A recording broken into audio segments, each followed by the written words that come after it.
Season 9 வந்து start ஆனது நம்ம எல்லாருக்குமே தெரியும். அதில கமருதீன், பார்வதி அவர்கள் ரொம்பவே அதிகமா பேசப்பட்டாங்க. அதற்கு காரணம் ஃப்ரெண்ட்ஷிப்பையும் தாண்டி அவங்களுக்கு வந்து ஒரு ரிலேஷன்ஷிப் இருந்தது அப்படின்றது தான். அதனால எல்லோருமே இப்ப அத ரொம்ப அதிகமா பேசி வந்துட்டு இருந்தாங்க. பிறகு அவங்களுக்கு ரெட் கார்டு கொடுக்கப்பட்டு அவங்க பிக் பாஸ்லேருந்து வெளியேறியிருந்தாங்க. அதிகமான ப்ரோமோக்கள் வந்த ஒரே பிக் பாஸ் பிரபலம் அப்படின்னு இப்ப பார்வை எல்லாரும் சொல்லி வந்துட்டு இருக்காங்க. அதற்கப்புறம் கமருதீன், பார்வதி 2 பேருமே வெளியில வந்ததுக்கப்புறம் இதே ரிலேஷன்ஷிப்பை மெயின்டைன் பண்ணுவாங்களா? இல்ல அது பிக் பாஸ் வீட்டுக்காக அவங்க நடந்துக்கிட்டதா அப்படின்னு எல்லாரும் சொல்லி வராங்க.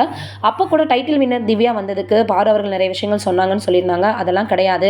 யார் வேணாலும் எப்படி வேணாலும் வந்து பார்த்தீங்கன்னா ரொம்பவே அவங்களுடைய நம்பிக்கை, அதே போல் அவங்களுடைய விளையாட்டு இதை தாண்டி நிறைய விஷயங்கள் தொடர்ந்து அவங்க வந்து பண்ணுவாங்க.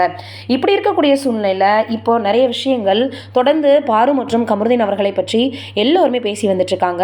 இந்த சூழலில் இப்போ என்ன ஆகிட்டு இருக்கு அப்படின்னா அவங்க அடுத்து என்ன பண்ண போகிறாங்க அப்படின்றத கமருதீன் அவங்களுடைய அக்கா கிட்ட சொல்லியிருக்காங்களாம்.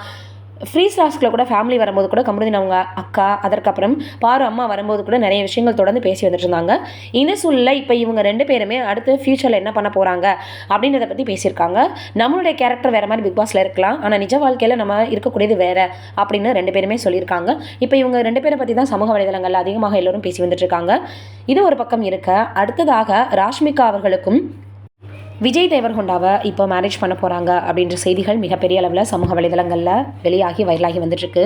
இந்த சூழலில் அடுத்து அவங்களுடைய மேரேஜுக்காக இப்போது வெளிநாட்டிலேருந்து பூவெல்லாம் வந்து ஆர்டர் பண்ணியிருக்காங்களாம், ஃப்ளார்ஸ் எல்லாம். இதெல்லாம் ஒரு பக்கம் இருக்க, ரொம்பவே நெருங்கின சொந்தங்கள் சூழ அவங்களுடைய என்கேஜ்மெண்ட் இருந்தது அப்படின்ற மாதிரி சொல்லப்பட்டது. இப்போது அவங்களுடைய திருமணம் வந்து அடுத்த மாதத்தில் நடக்க போகுது அப்படின்ற விஷயங்கள் வெளியாகி எல்லோருமே அவங்களுக்கு வாழ்த்துக்களை தெரிவித்து வந்துட்டுருக்காங்க. கீதா கோவிந்தம் மூலமாக தான் இருவருமே ஒன்றாக இணைந்து நடித்தாங்க. அதற்கப்புறம் அவங்களுடைய நட்பு காதலாக மாறி இப்போ திருமணம் வரைக்கும் போயிருக்கு. தொடர்ந்து எல்லோருமே அவங்களுக்கு வாழ்த்துக்களை தெரிவித்து வந்துட்டுருக்காங்க. நம்மளுடைய சார்பாகவும் அவங்களுடைய திருமணம் நல்லபடியாக நடக்கணும் அப்படின்னு வாழ்த்துக்களை தெரிவிச்சுக்கலாம். நீங்கள் என்ன நினைக்கிறீங்க இதை பற்றி அப்படின்றத மறக்காமல் கீழே இருக்கக்கூடிய கமெண்ட்டில் சொல்லுங்கள்.